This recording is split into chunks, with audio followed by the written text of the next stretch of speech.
tomato puree, chicken or pigeon or game stock, and as I said, the lovely livers here, which will later enrich the dish. Right, so what we have to do, olive oil into the already warm pan, that's very important indeed.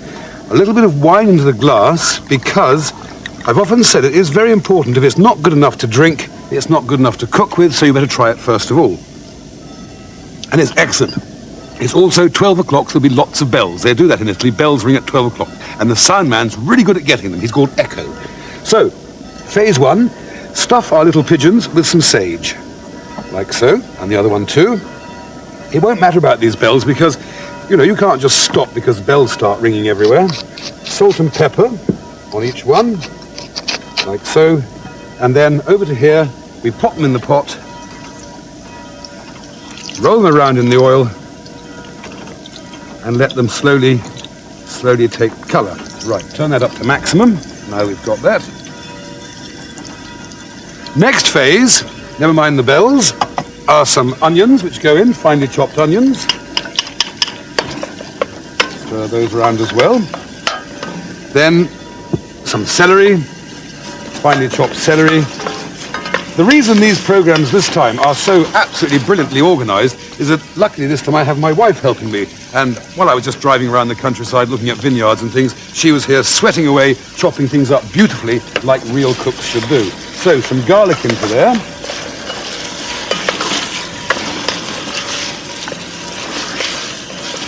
And we just let that sweat down for a second or two so they take on a bit of colour.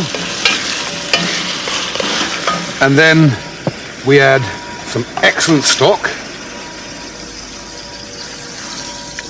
like so. Another dollop of stock. As I've said, back to me please, Dennis, just for a second, they do take a great deal of care here over their food, and they wouldn't be using bouillon cubes and things like that, and they will be using the livers. They use every natural ingredient they can let their hands on. Sorry about my hair, but I'm not one of those, you know, that has a spray fix before we start, so there we are. Then a drop of red wine, Chianti, because we are in the Chianti producing region, so we add a drop of that. Okay, then we add a little bit of tomato puree and stir that in. And then finally, we add our very finely chopped pigeon livers, which will give it a richness and a subtlety of flavour that will be quite exceptional when it's all cooked. Now that's just the first phase of the dish, okay? So the lid goes on. The lid goes on. That simmers away for probably, I'd say, about 3/4 of an hour. And then we go on to the next phase.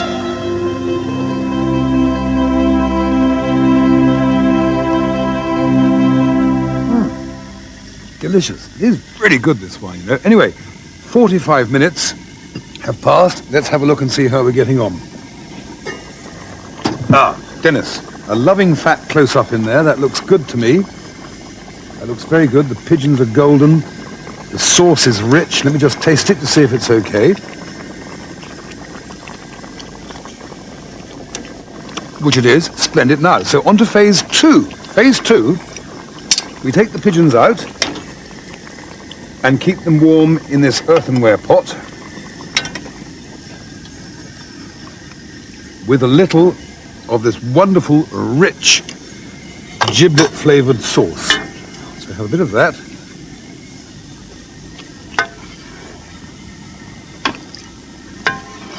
Okay, that will stay warm, simmering gently away. Now, next phase, and this is a Tuscany form of risotto, very interesting. You have to realise that I learn these things like seconds before the camera turns over. So this to me is a learning day today, and a very exciting one, because we're going to add the rice into this wonderful, rich pigeon stock. Like so. Then, to make it creamy and superb, we're going to add a splendid knob of butter. Like so. Let that melt and cook away.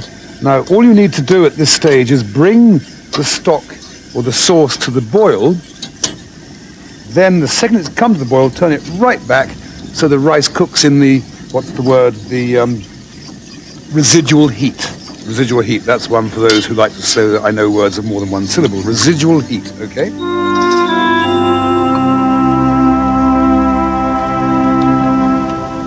The rice should have absorbed all of the wonderful juices and be quite well cooked. Let's have a look and see. That's what we're looking for. We've got it. So there's one more thing to add to that now is the cheese, the grated, hard sheep's cheese of the region. Now, you'll be making this in England or America, so just use sheep's cheese, okay? Don't worry about the actual name of the sheep.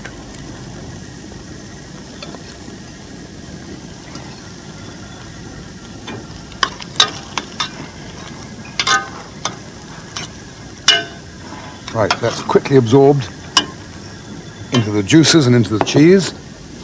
So we'll present the dish now. Hold on. First thing, rice onto the plate.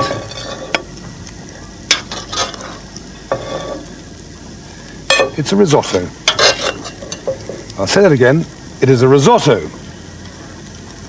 As you forget, you know, and down to here.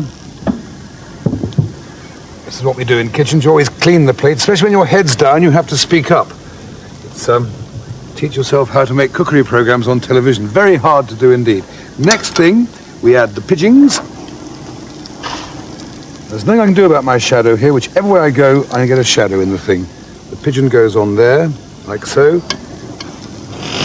The next one goes on. That's a mobilette going home to lunch. That's what they do here in Italy. And then our final thing, I'm doing this in a very curious way, trying to get the lovely sunlight onto the food, you see. The rich sauce goes over the top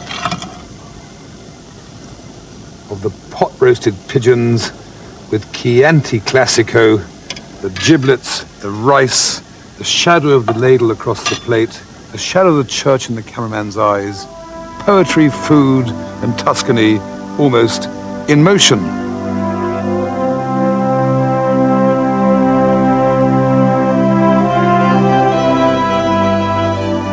There's so much to see as you drive through Tuscany, with its rolling silvery green hills, sloping vineyards, and every few kilometers another ancient hilltop town. And since it's Sunday, my day off, I think I'll play tourists.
Great fun indeed, but it was time to move on.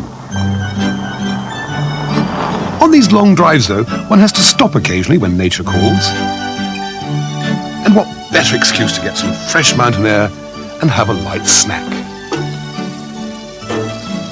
Hundreds of years ago when I was a kid, one of my favourite school dinners always had white haricot beans in them. And here in Tuscany, they're very fond of haricot beans as well. And a smashing, substantial lunch or a late breakfast, especially when you've been walking in the fresh air and having lots of fun, is quite simply coarsely ground fried sausages, lovely, beautiful, thick pork sausages, fried in olive oil.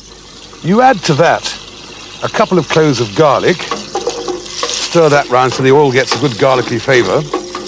Then you add some sage, which they're very fond of around here as well. Then, quite simply, some fresh uncooked tomato sauce goes in like that. And that's just tomatoes that have been blanched in boiling water, skinned, and then crushed up. Absolutely smashing things. Turn the gas up to maximum, like so, and then add a few spoonfuls of cooked white flageolet, just cooked in chicken stock or water with a little bit of olive oil and salt. Let that bubble away for about 10 minutes, just until it's hot. And you could feed your friends, if you have any, or a film crew like I've got to put up with all day. They'll probably eat all of this in a minute. Just let that bubble, bubble, bubble, bubble, bubble. And although it looks very similar to the sort of thing you can buy in your local 9 till 9 o'clock shop at home in a tin, I can assure you the olive oil and the lovely pork sausages make it taste quite different from that wonderful product that we all love and know so well. There. It's like a Tuscan sunset.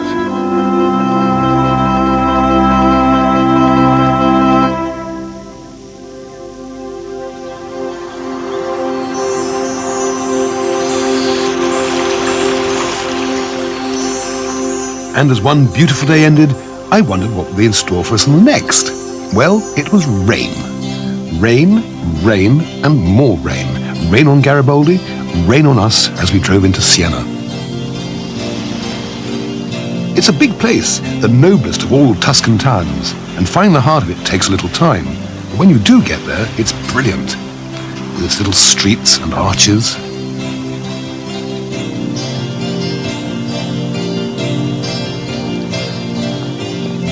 This is the Piazza del Campo, normally crowded, but not in this weather, where twice a year they run an extraordinary medieval horse race called the Palio. It's over in about 3 minutes, but the preparations and the post-mortems never really stop. Still, rain or no rain, we've got to get what we call some general views, show the people the pictures. We've come a long way. And from the top of this campanile, the view was stunning. Even on a bad day, the rain couldn't hide the wonderful shapes and colours. You can even see the splendid cathedral through the downpour.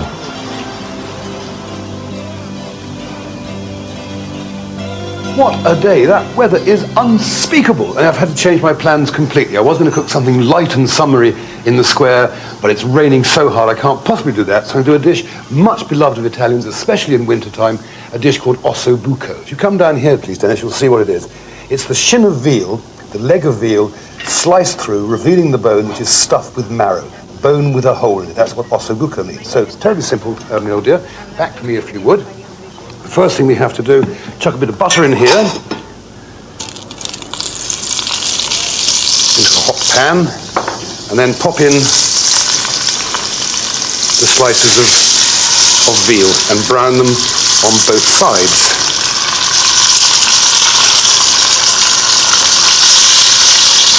That's excellent. Meanwhile, while those are browning, the wonderful Italian tomatoes are chopped quite coarsely. Notice we've taken out the pips and skinned them, so we've just got the lovely fruity flesh, the sweet flesh of the tomatoes.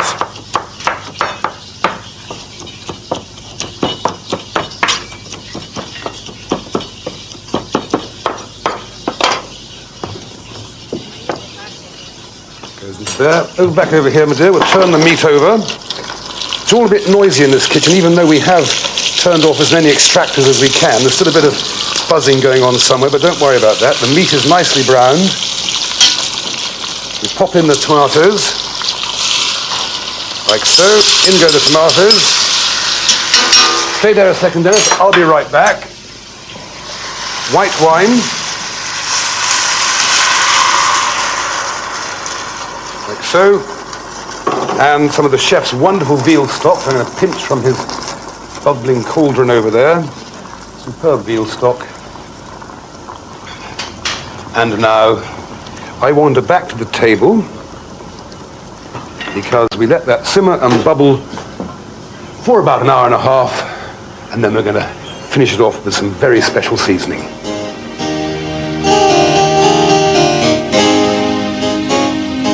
Well, handmade is something of a cliche, but this certainly does take the pasta, or the biscuit as it were.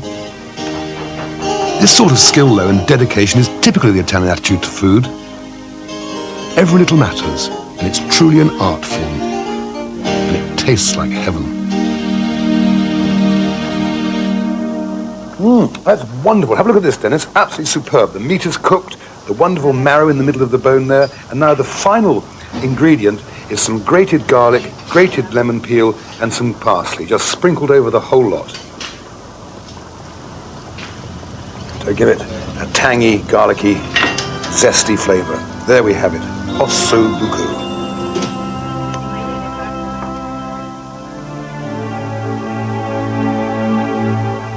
As the rain finally stopped, the rainbow appeared, and I headed north from Siena into what I consider to be the heart of Tuscany.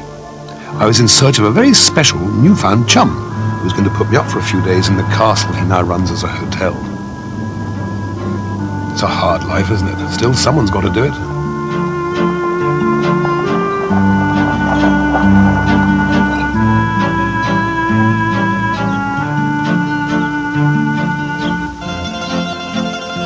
Welcome, Mr. Floyd. Thank you so much. Marchesa, how are you? How are you? Very good. Thank you.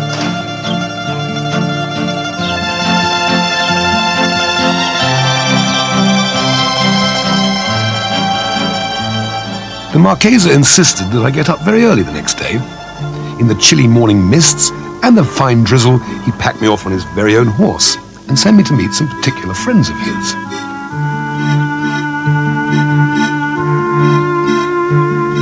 Now this may offend some of you, but in Tuscany, and indeed most parts of Italy, hunting is considered a perfectly acceptable pastime. Buongiorno. Come va? Bene. Era tanto che non ci vedevamo, So, armed with nothing more lethal than my trusty walking stick, I accompany these intrepid hunters in search of game.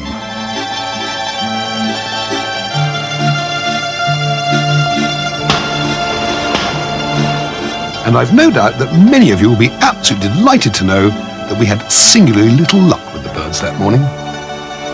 Over a few pre-dinner cocktails last night, I asked my host, my new chum, to set up a few local ingredients so I could cook a dish that truly reflects what Tuscany is all about. Did he do it? He did it in spades. Look at this lot. Cheeses, homemade breads, grapes, homemade wine, chestnuts, wild boar, hare, cured hams, sausages, salamis, pheasants, hares again, birds, little birds that they shoot, that poor little things. Now, you might not like this, you know. Some of you who might be vegetarians find all this game a bit offensive. I'm making no comment about it, but this is how they live here. And it's very sad for these little birds, but it is a fact of life. All the farmers line up in a row, just shoot up in the sky is full of lead, and the birds fly into it and drop down. That's what they do. It's a little joke. But what we're actually doing today is a casserole of wild boar. So, Dennis, a big fat close-up on this, if you would, please. I've cut the boar into big peasanty chunks like that, and I've marinated it for 24 hours in red wine from the region with bay leaves and rosemary and sage, lots of sage. The Tuscans adore sage, garlic, carrots and onions and stuff like that, right? So what we have to do, because this is a real 16th century kitchen, confuses the Americans amazingly. What do you mean this was built 400 years ago? Anyway, over here, Dennis, it's a bit tricky and my leg's playing up a bit this morning. Got gout or something. So we have to come down into here. I've got this little footstool. There. Little footstool. And then you toddle on in. You're doing very well, oh boy. You'll get your bus pass soon at this rate. So, if it's possible for you to come onto this pot, which I'll put some splendid olive oil in. Around here, everything, virtually everything is cooked in olive oil.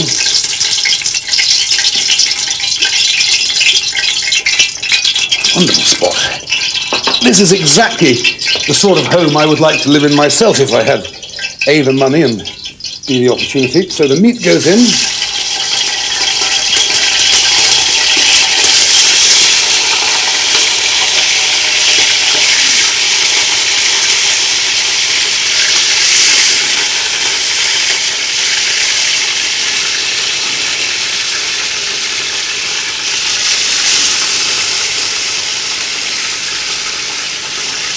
And if I can just have a big chat here a minute, Dennis. Also, the leg, the actual bone, will enable us to have really rich stock for the dish.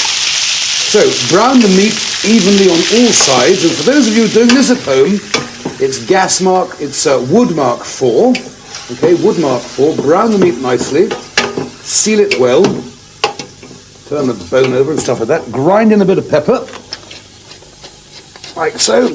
Then pour in the whole marinade, which is the wine, the onions, the bay leaves and everything. Pour the whole lot in. Then add some fresh but uncooked tomato sauce. Another hallmark of Italian cooking is fresh tomato. That goes in. And I think that's not quite moist enough, so we'll add a drop more of La Suvera 1988 Rango, which is a smashing wine. Probably can't buy it in England, but it's a really good one. I'm drinking it here. And then, if we have a loving close-up on that, please, Dennis, that simmers away, as I say, wood mark for about, a good 2 hours. In the meantime, I think, apart from wrecking the boss's unique antique furniture, I'll just sit, have a snooze, have a slurp, and join you later. And whilst I was having my snooze, the Marchese and his wife were sitting on the balcony, no doubt worrying, as Marcheses do, about the state of their roof and how they're going to pay for the repairs. Have a slurp, old chap. So, my cingali, which is Italian for wild boar, is absolutely ready. Now here's a bit which might upset some people. We're actually going to add the blood of the boar to thicken the juices of the stew. This is classic gastronomy. It could be offensive 1993s, 94s type television. This is the way it is, okay? So the blood goes in to enrich the sauce, and it thickens that wonderful gravy. Now, if that's difficult for you, in the meantime, using the local wine of this wonderful castle, Sant'Anna, I have poached some peaches so I can have a kind of an apple sauce, a peach sauce with my wild boar. And here, in this other pan, I've been gently frying celery, onions, carrots, chestnuts with a little bit of rosemary to give it some flavour. So a loving close-up on that, dear heart, if you would, and I'll assemble the whole thing and produce what I think is Tuscany on a plate. Right, now, Dennis, bear with me, please. We're going to get this show absolutely on the road. Here's my wonderful pot of wild boar, which I'll put on the plate. Now remember, the fattiness you see in this is the olive oil, so beloved of the Italians and, of course, the Tuscany people in particular. So lots of wild boar. And I've cut it in big chunks so that the flavour of the meat still is retained, just as much of the flavour of the sauce accompanies it.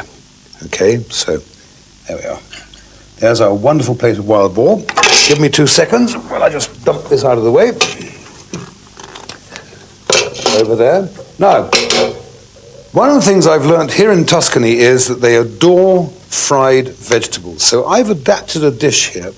Little pieces of gently fried celery in olive oil, baby onions fried in olive oil and rosemary,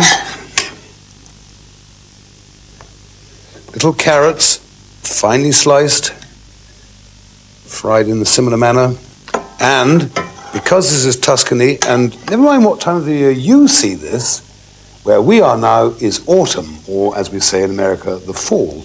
So at that time of the year, we also have the wonderful chestnuts of the region. So we have some sautéed chestnuts to go with the whole dish. Now, if you think, Dennis, back up to me for a second, please. If you Anglo-Saxon people, sorry about bundling the mic there, but I did, I had to do that, couldn't help it. If you Anglo-Saxon people remember that without William the Conqueror, there would have been no roast pork and no crackling, and if the unfortunate cook had not made a mistake with apples, we'd have never had apple sauce. So why not, with wild boar, have something sweet, like roast pork has apple sauce? What we've got is, because they're from the region, some beautifully poached peaches in Santo wine, a local Tuscan wine with brown sugar and lemon juice. That is to give the Anglo-Saxon touch to what is effectively a Latin feast.